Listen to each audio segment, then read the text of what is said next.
This semester for our Mindful Wander activity, I chose to visit the Sanford natural area near the river trail on campus. And this is a native forest dedicated to advancing the knowledge of plant and animal communities. And here, all living things are preserved in this natural study area. There's no controls of insects or poisonous plants that are administered here. Besides the trail, the natural cycle is respected here, and visitors are requested to remain on the established trail in order to encourage that. So my experience interacting with this nature place began my sophomore year of college when I transferred here to Michigan State. I lived in McDonald Hall, and my room specifically was on the first floor, and it backed up right to the wooded area right there. And so during this time, I watched out my window a lot. I spent most of my days in my dorm room or at class, and so I spent a lot of time looking out the window, watching the people walk by. And while living at McDonald, I became very familiar with this place, and I fell in love with this little piece of nature that I was so close to. I didn't think I would be able to experience something like that while on campus. And I began to visit this Sanford Natural Preserve outside of my walks to campus. I would go there when I was stressed, when I was bored, just when I wanted to feel sort of at home in nature and not so much surrounded by the built environment. So during my 3 visits to the area, I found myself to be quite surprised with the pace of my walking. I normally am a fast walker, I have long legs, but I found myself to be walking quite slow, just sort of taking in the natural environment around me, noticing the trees, how many fallen trees there were, and the fact that students have kind of corralled them to make little areas for what I would assume to be hangouts. And I found myself also just staring above at the tree branches. Like I said, I visited during the winter months, so there were no leaves. So just the branches in contrast with the blue sky, I found myself walking around looking up a lot, and I will show pictures of those 2 things right now.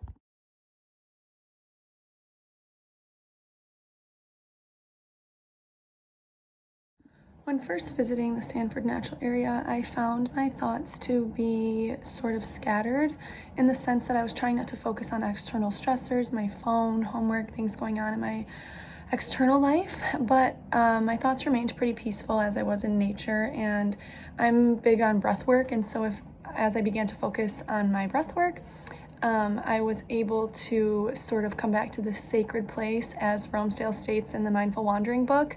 Regardless of a person's spiritual faith, they still kind of experience this sense of sacred feeling when they go out into natural areas, and I definitely think that was enhanced as I began to focus on the nature around me. During my first visit, it ended up being quite snowy on the day designated for mindful wandering, so I will insert a picture of that here.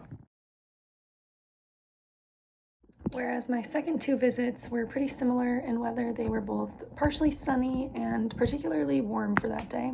As far as observations of people in nature go, there was not a lot of people to observe during the winter months. I would assume that people don't utilize the trail as much because it is so cold.